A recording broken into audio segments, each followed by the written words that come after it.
اس کے بعد آپ صلی اللہ علیہ وسلم نے مختلف جاسوسوں کو روانہ کیا اور خود بھی آپ اور حضرت ابو بکر رضی اللہ تعالی عنہ ایک جانب بڑھے تاکہ قریش کے لشکر کے بارے میں پوری طرح سے خبر نکالی جا سکے. آپ کو ایک بوڑھا آدمی کہیں دور نظر آیا. آپ صلی اللہ علیہ وسلم نے اس کو یہ ظاہر نہیں کیا کہ ہم کون ہیں. اس کو کہنے لگے محمد صلی اللہ علیہ وسلم اور اس کے ساتھیوں کی کوئی خبر ہے تم کو؟ یعنی یہ شو نہیں کیا کہ وہ یہ، بلکہ الٹا کہا، ایسے پریٹینڈ کیا جیسے ان کے بارے میں کوئی اور پوچھ رہا ہے. اس سے پوچھا کہ تم لوگ کون ہو؟ انہوں نے کہا پہلے تم بتاؤ. اس نے کہا جہاں تک میں سمجھتا ہوں تو وہ اور ان کے ساتھی اس وقت ان کا لشکر فلاں فلاں جگہ پہ پہنچ چکا ہے. اور وہ کہتے ہیں بالکل ٹھیک اس جگہ کا وہ کہہ رہا تھا شخص جہاں واقعی اس وقت اسلامی لشکر موجود تھا. پھر انہوں نے کہا کہ ہمیں قریش کے لشکر کا بتاؤ. اس نے کہا وہ فلاں فلاں دن نکلے ہیں اور جہاں تک میری خبر ہے وہ اس وقت اس مقام پہ پہنچ چکے ہیں. اور کہتے ہیں کہ بالکل ٹھیک اس وقت قریش کا لشکر اس مقام پہ پہنچ چکا تھا جو اس بوڑھے آدمی کی خبر تھی. پھر وہ آپ صلی اللہ علیہ وسلم سے پوچھنے لگا آپ لوگ کہاں سے آئے ہیں، آپ لوگ کہاں سے آئے ہیں؟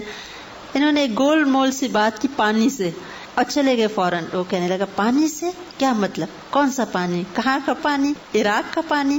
لیکن یہ لوگ خاموشی سے نکل گئے.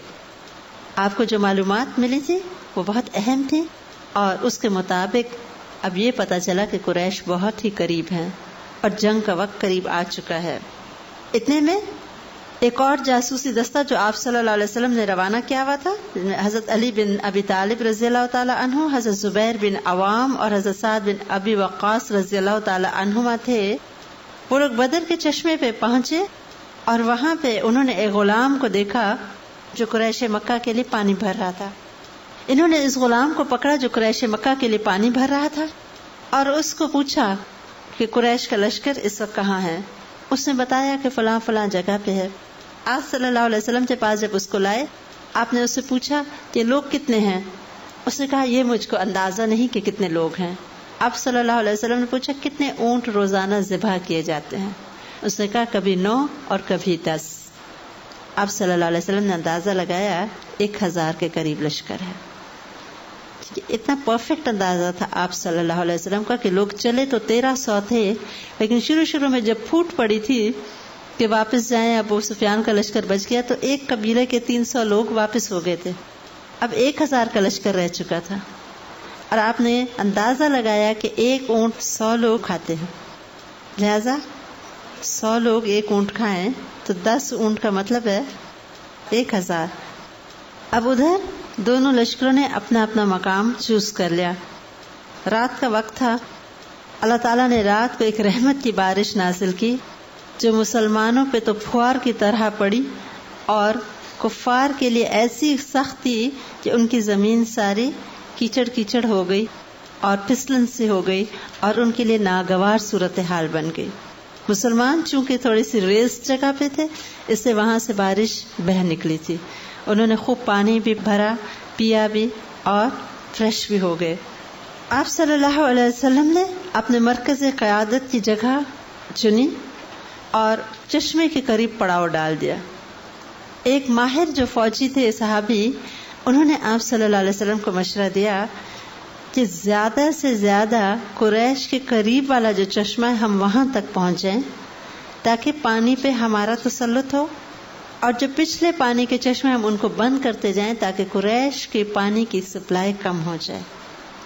اس کے بعد صحابہ کرام نے کہا کہ اللہ کے رسول صلی اللہ علیہ وسلم کیوں نہ ہم آپ کے لیے ایک چھپر تعمیر کر دیں، آپ اس میں تشریف رکھیں، ہم آپ کے پاس تیز رفتار سواریاں مہیا رکھیں گے، اس کے بعد ہم دشمن سے جنگ کریں گے. اگر اللہ نے ہمیں عزت دے دی اور دشمن پہ غلبہ دیا تو وہ چیز ہوگی جو ہمیں پسند ہے، یعنی فتح. لیکن اگر خدا نخواستہ ہمیں شکست ہو تو آپ کے پاس تیز رفتار اونٹنیاں ہوں تاکہ آپ واپس ان لوگوں میں چلے جائیں جو ہم سے بہتر ہیں، لیکن ان کو چونکہ اندازہ نہیں تھا کہ جنگ ہوگی اس لیے وہ ساتھ نہیں آئے. یعنی پھر آپ مدینہ منورہ اپنے محبت کرنے والے صحابہ کے پاس لوٹ جائیے گا اگر ہمیں کچھ ہو جائے. صحابہ کرام کو اس جنگ میں کیا فکر ہے؟ آپ صلی اللہ علیہ وسلم کی جان کی، اور وہ تیار ہیں، ہمیں کچھ بھی ہو سکتا ہے لیکن اللہ کے رسول کو کچھ نہیں ہونا چاہیے. اس لیے انہوں نے وہ چھپر بنایا اور اس کے بعد حضرت سعد رضی اللہ تعالی عنہ اپنے کچھ نوجوانوں کے ساتھ آپ صلی اللہ علیہ وسلم کی خدمت پہ باہر متعین کر دیے گئے. آپ صلی اللہ علیہ وسلم نے ان کے اس جذبے کی قدر فرمائی، ان کے لیے دعا کی، تعریف کی، اور پھر حضرت ابو بکر رضی اللہ تعالی عنہ کے ہمراہ اس چھپر میں چلے گئے. رات بھی ایسے گزری کہ آپ صلی اللہ علیہ وسلم اپنے لشکر کی تیاری کرتے رہے کہ کون کہاں کھڑا ہوگا، کون کس مقام پہ لڑے گا. لیکن اس ساری ٹینشن کے باوجود اللہ تعالیٰ کی طرف سے ایک خاص رحمت تھی اور مسلمانوں کو ایک اونگ سی آ رہی تھی، سکون تھا. کچھ بھی نہیں تھا پاس، لیکن پتا تھا اللہ ہمارے ساتھ ہے. تو یہ آیت نازل ہوئی تھی، اذ یغشیکم النعاس امنۃ منہ وینزل علیکم من السماء ماء لیطہرکم بہ ویذہب عنکم رجز الشیطان وَلِيَرْبِطَ عَلَىٰ قُلُوبِكُمْ وَيُثَبِّتَ بِهِ الْأَقْدَامِ. جب اللہ تم پر اپنی طرف سے امن اور بے خوفی کے طور پر نیند طاری کر رہا تھا اور تم پر آسمان سے پانی برسا رہا تھا تاکہ تمہیں اس کے ذریعے سے پاک کر دے اور تم سے شیطان کی گندگی دور کر دے اور تمہارے دل مضبوط کر دے، تمہارے قدم جما دے. یہ اب مسلمانوں کو غیب سے مدد آ رہی تھی. پہلی مرتبہ اب آمنا سامنا ہے، کوئی پتہ نہیں کہ انجام کیا ہوتا ہے. بہت تیاری نہیں ہے، بہت اسلحہ نہیں ہے. سواریاں کیا ہیں؟ صرف 2 گھوڑے، پورا لشکر 300 کا، لیکن پھر بھی ریلیکسڈ ہے. یہ کیا ہے؟ یہ مومن کے دل کو اللہ کی طرف سے ایک سکون بخشا جاتا ہے. کیوں؟ کہ اس کو پتا ہوتا ہے کہ میں جو کچھ کر رہا ہوں اللہ کے لیے کر رہا ہوں. گر جیت گئے تو کیا کہنا، ہارے بھی تو بازی مات نہیں. کیونکہ مومن کے لیے تو جنگ میں ہر 2 صورت میں بھلائی ہے، یا غازی ہے یا شہید ہے. ادھر میدان جنگ میں جب مکی لشکر آیا، انہوں نے اپنے کیمپ میں رات گزاری تو ان کو مسئلہ پیش آیا، وہ تھا پانی کا. ان کی طرف بارش نے کیچڑ بھی کر دیا، پینے کے پانی کی بھی کمی تھی. ایسے میں قریش نے چاہا کہ مسلمانوں کے لشکر کی خبر نکالی جائے. انہوں نے ایک شخص عمیر بن وہب کو بھیجا کہ تم جاؤ، یعنی جاسوس کے طور پہ، آٹو لگا کے آؤ کہ وہاں کے کیا حالات ہیں. وہ جب آیا اور اس نے سارے لشکر کے ارد گرد چکر کاٹا، واپس آ کے کہا کہ اے قریش کے لوگوں، میں نے بلائیں دیکھی ہیں. یثرب کے اونٹ اپنے اوپر خالص موت سوار کیے ہوئے ہیں، یعنی ان کے جو اونٹ ہیں مجھے ان پہ تمہاری موت نظر آ رہی ہے، یوں لگتا ہے کہ تم لوگ مرے ہوئے اور ان پہ لدے ہوئے ہو. یہ ایسے لوگ ہیں جن کی ساری حفاظت اور ملجا اور ماوا خود ان کی تلواریں ہیں، کوئی اور چیز نہیں. خدا کی قسم میں سمجھتا ہوں کہ ان کا کوئی آدمی تمہارے آدمی کو قتل کیے بغیر نہ چھوڑے گا، اور اگر تمہارے خاص افراد کو انہوں نے مار لیا تو اس کے بعد جینے کا کیا مزہ ہے، اس سے ذرا سوچ لو. یعنی اس نے کہا کہ ان کو اتنا یقین اور توکل ہے، اور ایک تلوار کے بھروسے پہ بھی وہ ایسے لڑیں گے کہ اگر قتل ہوں گے بھی تو تمہیں قتل کیے بغیر نہیں مریں گے. تو تم لوگ ذرا سوچ لو، اور ایسے نہ ہو تمہارے سردار مارے جائیں اور پھر تم لوگوں کو جینے کا کوئی لطف نہیں آئے گا. اور یہ شخص بہت عقل مند تھا، اس کی جو آبزرویشن تھی حرف بحرف درست ہوئی.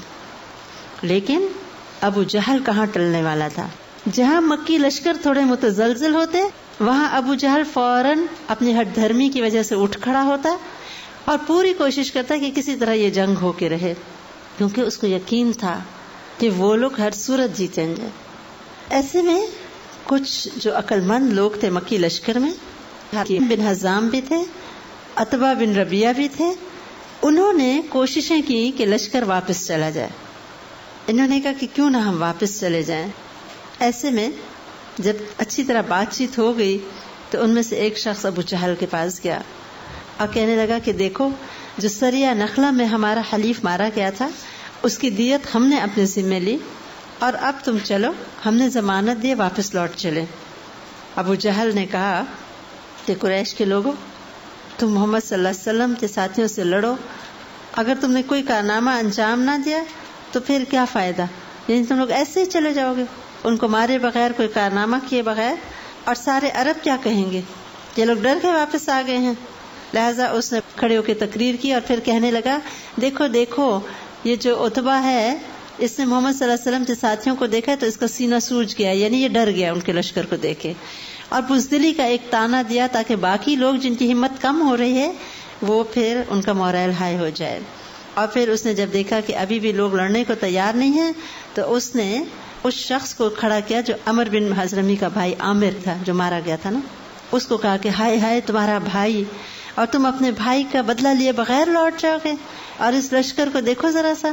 لہذا اس کے اندر وہ غم دوبارہ تازہ کیا جو اس کے بھائی کی موت کی وجہ سے اس کے دل میں تھا، اور وہ اٹھا اور اس نے کہا کہ میں تو اپنے بھائی کی دہائی دیتا ہوں۔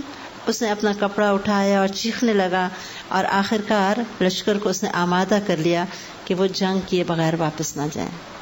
اور ان سب کے پیچھے آپ دیکھیں ابو جہل ہے۔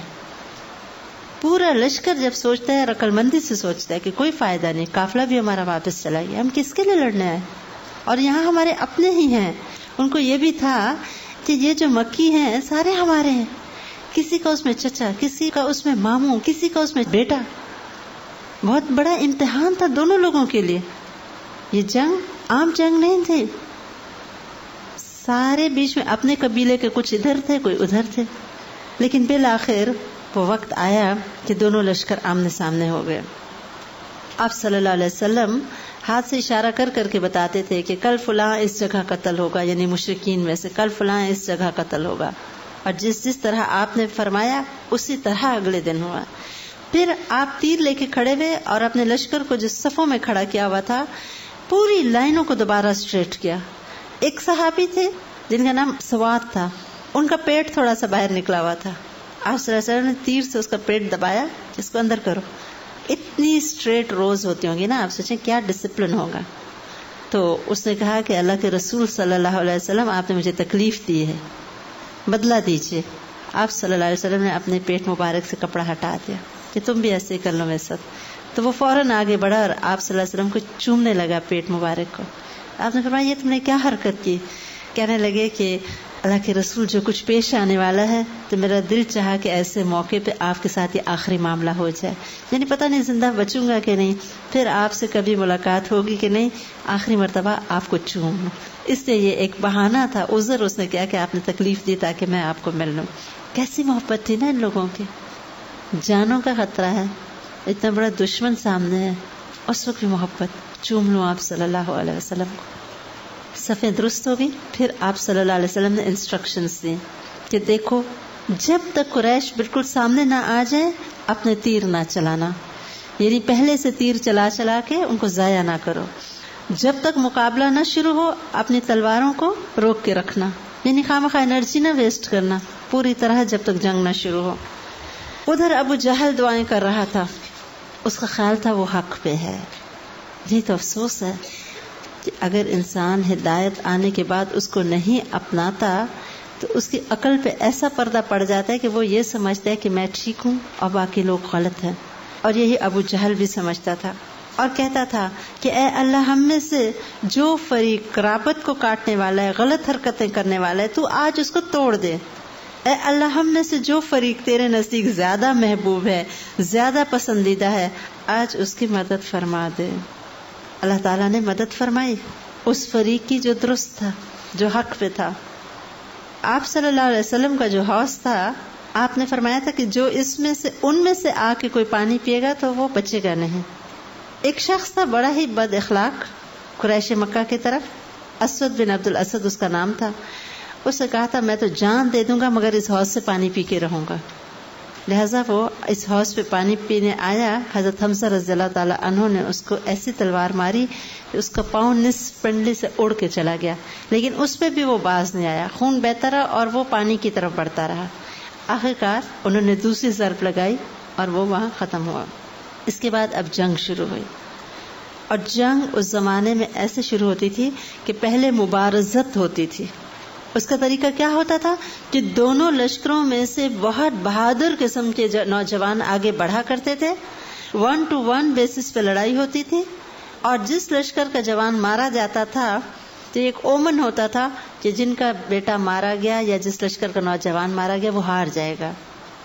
قریش کی طرف سے 3 انتہائی تندرست اور مضبوط جسم والے نوجوان آگے بڑھے اور انہوں نے کہا کہ ہمارے مقابلے پہ کون آتا ہے.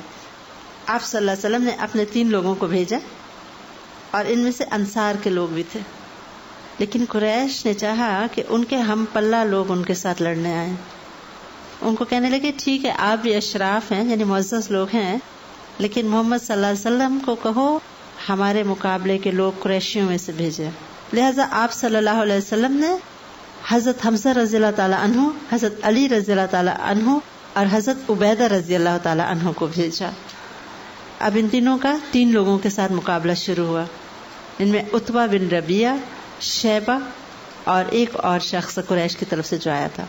حضرت علی رضی اللہ تعالی عنہ اور حضرت حمزہ رضی اللہ تعالی عنہ نے تو اپنے اپنے مد مقابل کو ایک ہی وار میں ختم کر دیا، لیکن حضرت عبیدہ رضی اللہ تعالی عنہ نے اگرچہ اپنے مخالف پہ بہت بھرپور وار کیا اور وہ زخمی ہوا، لیکن یہ بھی اس کے وار سے زخمی ہو گئے اور ایسے زخمی ہوئے کہ ان کی آواز بند ہو گئی اور مسلسل 4-5 دن تک جنگ کے بعد بھی ان کی آواز بند رہی، حتیٰ کہ پھر بدر سے واپسی پہ جب مسلمان مدینہ منورہ جا رہے تھے تو راستے میں ان کا انتقال ہو گیا. ادھر مسلمان اللہ کے آگے دل دل میں دعائیں کرتے جا رہے تھے. جنگ شروع تھی لیکن مسلمان صرف اپنے زور بازو پہ بھروسہ نہیں کرتا. اس کو پتا ہے کہ اگر اللہ کی مدد نہ ہو تو دنیا کی ساری طاقت بیکار ہے. اور ادھر قریش اپنی طاقت کے زوم پہ بہت خوش مسلمانوں پہ حملہ کر رہے تھے. 3 ان کے بہترین کمانڈر اور شاہ سوار مارے گئے تھے، جس کی وجہ سے قریش کو شدید غصہ تھا اور انہوں نے غضبناک ہو کے مل کے اکٹھے ایک حملہ کیا مسلمانوں پہ. ادھر آپ صلی اللہ علیہ وسلم صفیں درست کرنے کے بعد اللہ تعالیٰ کے آگے عاجزی و زاری کر رہے تھے.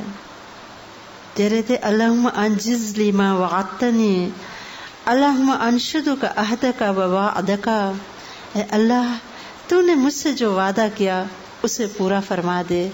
اے اللہ میں نے تجھ سے تیرا عہد اور تیرے وعدے کا سوال کیا.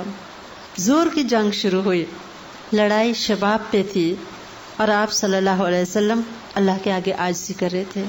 اے اللہ اگر آج یہ گروہ ہلاک ہو گیا تو پھر تیری عبادت نہ کی جائے گی. اے اللہ اگر تو چاہے کہ آج کے بعد تیری عبادت نہ کی جائے، یعنی اگر تو نے مدد نہ کی تو پھر تیرے نام لیوا دنیا سے مٹ جائیں گے. آپ صلی اللہ علیہ وسلم اتنی عاجزی زاری اور الحاح کر رہے تھے، سجدے میں گرے ہوئے تھے، مسلسل اللہ کو پکار رہے تھے، یا حی یا قیوم برحمتک استغیث. اتنی دیر کہ حضرت علی رضی اللہ تعالیٰ عنہ فرماتے تھے کہ بہت دیر گزر گئی، آپ صلی اللہ علیہ وسلم سجدے میں ہی پڑے رہے. آخر ابو بکر صدیق رضی اللہ تعالیٰ عنہ آگے بڑھے. آپ صلی اللہ علیہ وسلم کی چادر مبارک بھی سرک گئی تھی. انہوں نے فرمایا قط بس اللہ کے رسول صلی اللہ علیہ وسلم، اللہ تعالیٰ آپ کو تنہا نہ چھوڑے گا. اس کے بعد آپ صلی اللہ علیہ وسلم اٹھے اور خوش ہو گئے. اس وقت وحی کا نزول ہوا اور یہ آیت نازل ہوئی، انی معکم فثبتوا الذین آمنوا سألقی فی قلوب الذین کفروا الرعب. اللہ تعالیٰ نے فرشتوں کو وحی کی کہ میں تمہارے ساتھ ہوں، تم اہل ایمان کے قدم جماؤ، میں کافروں کے دل میں رعب ڈال دوں گا. اور پھر آپ صلی اللہ علیہ وسلم کی طرف وحی نازل ہوئی، انی ممدکم بألف من الملائکۃ مردفین، میں 1000 فرشتوں کے ساتھ تمہاری مدد کروں گا جو آگے پیچھے آئیں گے. آئے فرشتے، لوگوں نے آنکھوں سے دیکھا، خود مشرکین مکہ نے اس کی بعد میں گواہیاں دیں. آپ صلی اللہ علیہ وسلم سر اٹھا کے فرمانے لگے ابو بکر خوش ہو جاؤ، یہ جبریل علیہ السلام ہیں، گرد و غبار میں اٹے ہوئے آ رہے ہیں. اللہ کی مدد تمہارے پاس آ گئی ابو بکر. یہ جبریل علیہ السلام اپنے گھوڑے کی لگام تھامے ہوئے اور اس کے آگے آگے چلتے ہوئے آ رہے ہیں. اس کے بعد آپ صلی اللہ علیہ وسلم اپنے چھپر سے باہر تشریف لائے. آپ نے زرہ پہن رکھی تھی اور بہت پرجوش انداز سے آگے بڑھتے ہوئے یہ آیت تلاوت فرما رہے تھے، سَيُهْزَمُ الْجَمْعُ وَيُوَلُّونَ الدُّبُرَ، ان قریب یہ جتھا شکست کھا جائے گا اور پیٹ پھیر کر بھاگ جائے گا۔ اس کے بعد آپ صلی اللہ علیہ وسلم نے ایک مٹھی کنکر اور مٹی کی بھری اور قریش کی طرف رخ کر کے فرمایا شاہت الوجوہ، چہرے بگڑ جائیں، اور آپ صلی اللہ علیہ وسلم نے وہ مٹھی قریش کی طرف پھینک دی۔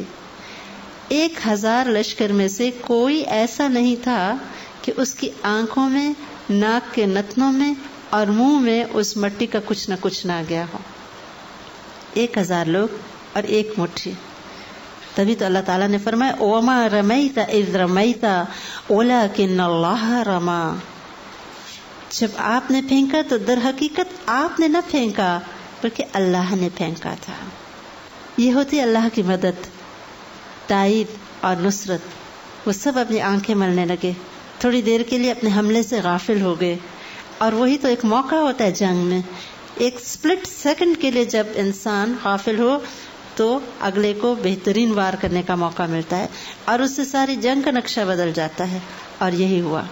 آپ صلی اللہ علیہ وسلم نے مسلمانوں کو فرمایا چڑھ دوڑو، اور ایک آواز آپ صلی اللہ علیہ وسلم کی آتی تھی تو لوگوں کے اندر ایک ایسا پاور آ جاتا تھا کہ وہ واقعی اس طرح چڑھ دوڑے کہ پھر ہر طرف خون ہی خون اور ان کی لاشیں ہی لاشیں تھیں۔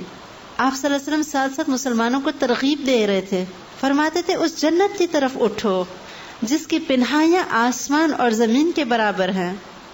آپ یہ بات سن کے عمیر بن حمام نے کہا بہت خوب اللہ کے رسول صلی اللہ علیہ وسلم، بہت خوب۔ آپ نے فرمایا تم بہت خوب کیوں کہہ رہے ہو؟ انہوں نے کہا نہیں، خدا کی قسم اس کے سوا اور کوئی بات نہیں کہ مجھے توقع ہے کہ میں بھی جنت والوں میں سے ہوں گا۔ آپ نے فرمایا تم بھی جنت والوں میں سے ہو۔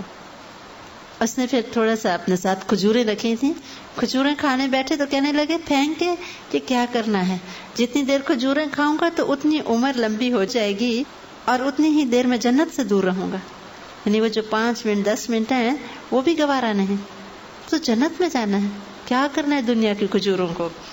اٹھے اور مشرکین سے لڑتے لڑتے شہید ہو گئے۔ یہ جو ایمان کا جذبہ ہے نا، اور یہ جو شہادت یہ اجر کا یقین ہے، یہ چیز تب سے لے کے آج تک مخالفین اسلام کو پریشان کر دیتی ہے۔ وہ سب کچھ کر سکتے ہیں لیکن یہ جذبہ جو ایمان کی وجہ سے خود ایک شوق دلاتا ہے انسان کو، اس پہ وہ لوگ پریشان ہے کہ کس طرح یہ انکلکیٹ کرے اپنے فوجیوں کے اندر۔ نہیں کر سکتے۔ دنیا کی نعمتیں تو دینے کا وعدہ کر سکتے ہیں، جنت کا نہیں کر سکتے۔ اور مسلمان کو پتہ ہے کہ دنیا کی ساری نعمتیں جنت کی ایک نعمت کے آگے ہیچ ہو جائے گی۔ آپ صلی اللہ علیہ وسلم اپنے صحابہ کی ہمت، جوان مردی اور ثابت قدمی پہ خوش ہو رہے تھے۔ اب قریش مکہ کا جوش کم پڑتا جا رہا تھا۔ آپ صلی اللہ علیہ وسلم صراحت کے ساتھ فرما رہے تھے ان قریب یہ جتھا شکست کھا جائے گا، یہ پیٹ پھیر کر بھاگ جائے گا۔ ابن عباس رضی اللہ تعالیٰ عنہ اس وقت مسلمان نہیں ہوئے ہوئے تھے بظاہر، وہ بھی انتہائی مجبوری کے تحت قریش مکہ کے لشکر میں آئے ہوئے تھے۔ وہ فرماتے تھے کہ ایک مسلمان میں نے دیکھا ایک مشرک کا تعاقب کر رہا تھا جنگ بدر میں، اچانک میں نے سنا کہ وہ شاہ سوار کہہ رہے ہیزوم آگے بڑھو، حالانکہ ہیزوم نام کا کوئی مسلمان اس لشکر میں نہیں تھا۔ یہ کون تھے؟ فرشتے تھے، ایک دوسرے کو پکار رہے تھے ہیزوم آگے بڑھو۔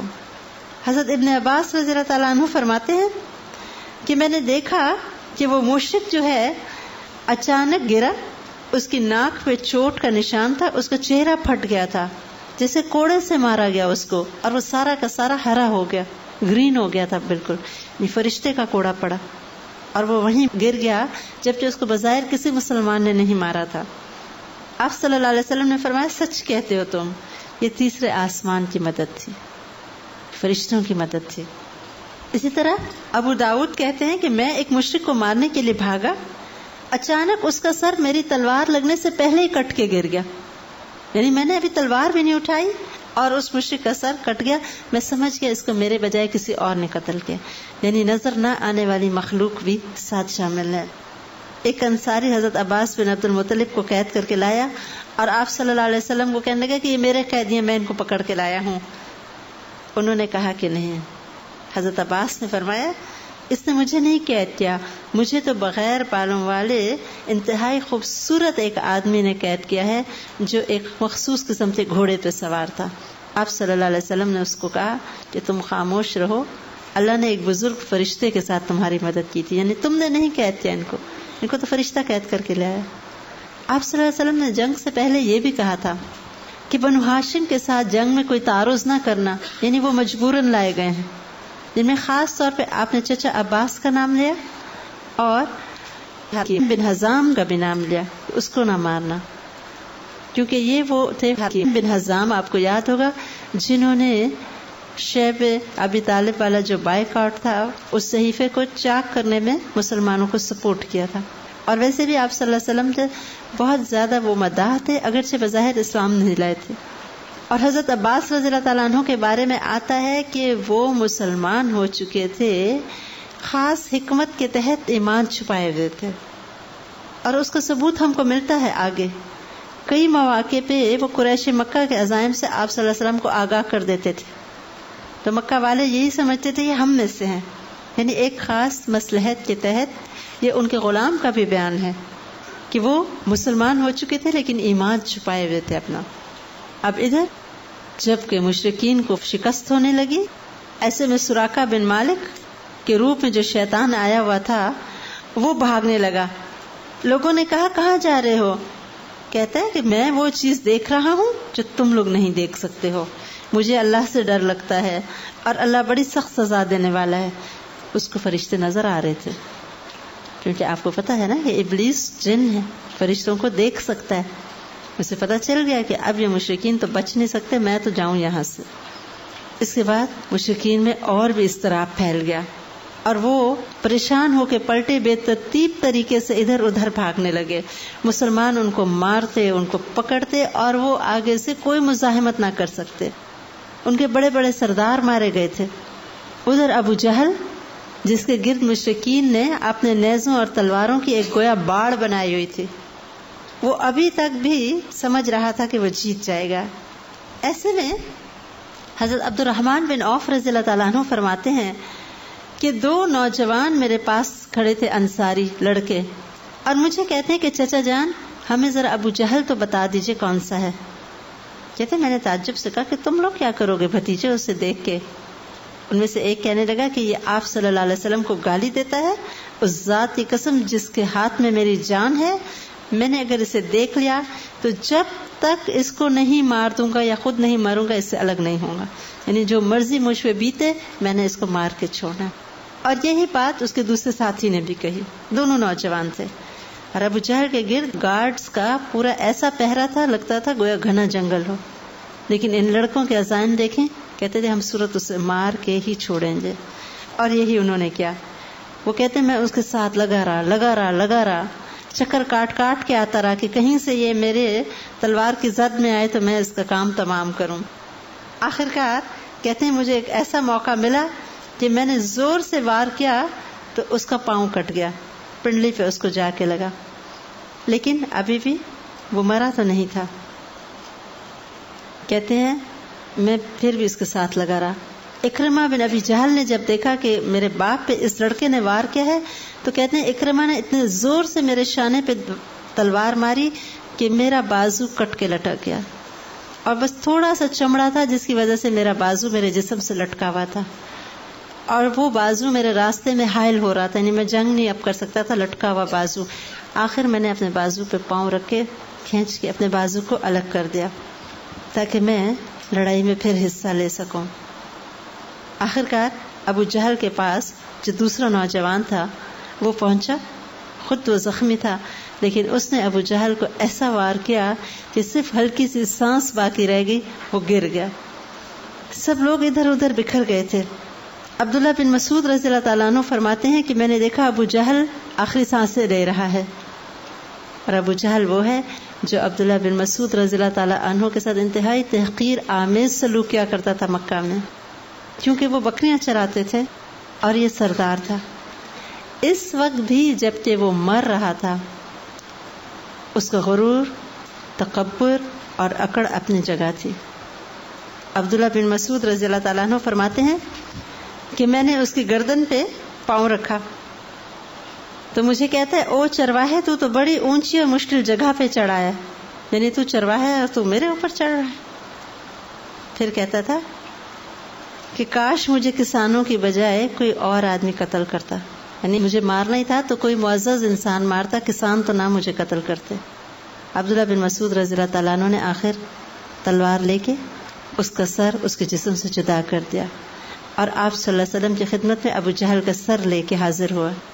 آپ نے فرمایا اس خدا کی قسم جس کے سوا کوئی معبود نہیں، فرمایا اللہ اکبر، الحمد للہ الذی صدق وعدہ ونصر عبدہ وہزم الاحزاب وحدہ۔ اللہ سب سے بڑا ہے، سب تعریف اس کے لیے ہے جس نے اپنا وعدہ سچ کر دکھایا، اپنے بندے کی مدد فرمائی اور تنہا سارے گروہوں کو شکست دے دی۔ یعنی اب یہ قریش مکہ کی شکست فاش ہو چکی تھی، ان کا لیڈر، ان کا سربراہ مارا گیا تھا، بہت سے لوگ قید ہوئے، بہت سے قریش مارے گئے اور کچھ بھاگ گئے، مال و دولت چھوڑ کے بھاگے، اور مسلمانوں کو اللہ تعالیٰ نے فتح مبین عطا فرمائی۔ آپ صلی اللہ علیہ وسلم نے ابو البختری کے بارے میں بھی فرمایا تھا کہ اس کو قتل مت کرنا۔ ہوا یہ کہ ابو البختری آخر میں زندہ تھا، اس کے ساتھ اس کا ایک اور ساتھی بھی تھا۔ ایک صحابی کہتے ہیں جب وہ دونوں مجھے ملے تو میں نے کہا کہ ابو البختری، اللہ کے رسول صلی اللہ علیہ وسلم نے ہمیں آپ کو قتل کرنے سے منع کیا ہے، یعنی میں آپ کو نہیں ماروں گا کیونکہ ہمیں منع کیا گیا ہے۔ تو وہ کہنے لگے اور میرا ساتھی بھی؟ میں کہا نہیں، آپ کے ساتھی کو ہم نہیں چھوڑیں گے۔ اس سے وہ بولا کہ پھر میں کیا کروں گا رہ کے، یعنی اپنے ساتھی کے بغیر۔ تو وہ دونوں لڑنا شروع ہو گئے، لہٰذا مجبوراً اس صحابی نے ان کو بھی قتل کر دیا، اور حکیم بن حزام جو تھے انہوں نے اسلام قبول کر لیا۔ عبد الرحمن بن عوف رضی اللہ تعالیٰ عنہ فرماتے میں وہ لے کے لوٹ رہا تھا کہ راستے میں دیکھا امیہ بن خلف مجھے مل گیا، تو اس نے مجھے کہا کہ تم مجھے گرفتار کر لو اور لے جاؤ، اور میں بعد میں تمہیں بہت سی دودھ دینے والی اونٹنیاں یعنی فدیے کے طور پہ دوں گا۔ یہ کہتے میں نے زریں پھینک دی اور میں اس کو پکڑ کے لے جا رہا تھا کہ راستے میں حضرت بلال رضی اللہ تعالیٰ عنہ ملے، اور وہ کہنے لگے کہ اوہو یہ تو کفار کا سرغنہ ہے، اب تو یا میں بچوں گا یا یہ۔ کیوں؟ یہ وہ شخص تھا جس نے حضرت بلال رضی اللہ تعالیٰ عنہ کو سب سے زیادہ ستایا تھا، اور جو کبھی گائے کی کھال میں لپیٹتا تھا اور کبھی تپتی ریت پہ لٹا کے سینے پہ بھاری پتھر رکھتا تھا۔ حضرت بلال رضی اللہ تعالیٰ عنہ نے فرمایا میں اسے نہیں چھوڑوں گا۔ عبد الرحمن بن عوف رضی اللہ تعالیٰ عنہ فرماتے میں نے کہا کہ دیکھو یہ میرا قیدی ہے، اس سے تعرض مت کرو، لیکن انہوں نے نہ چھوڑا اور اس پہ ٹوٹ پڑے۔ عبد الرحمن بن عوف رضی اللہ تعالیٰ عنہ نے اس کو کافی بچانے کی کوشش کی اور اس کے اوپر ہو کے لیٹ گئے، لیکن حضرت بلال رضی اللہ تعالیٰ عنہ نے نیچے سے تلوار ماری اور امیہ بن خلف کا کام تمام ہوا۔ اس طرح قریش کے بڑے بڑے سارے سردار وہاں پہ مارے گئے، اور یہ قریش کے لیے شکست سے زیادہ بڑی بلو تھی۔ آپ صلی اللہ علیہ وسلم نے ان سب لوگوں کو جو مر گئے تھے قریش کے سردار، ان کو بدر کے ایک گندے کنویں میں دھکیل کے پھینکوا دیا۔